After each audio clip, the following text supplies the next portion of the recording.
Well, the key thing is, I mean, there's this idea that, hey, if we're telling a narrative and doing some story, that we're somehow not getting to those key technical details, which of course those are really important.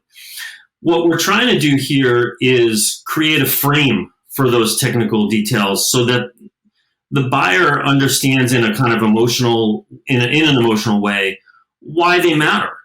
And then I think this isn't only for, non-technical buyers, where, even technical buyers, I hear over and over again, when we go in with just the features, they just, because they hear this from everybody. So it's just, they're just processing you as like one in a million. But when you start say, oh, hold on, let me tell this story about the world. Like, is this happening to you? And they say, yes, let me tell you how it's happening to,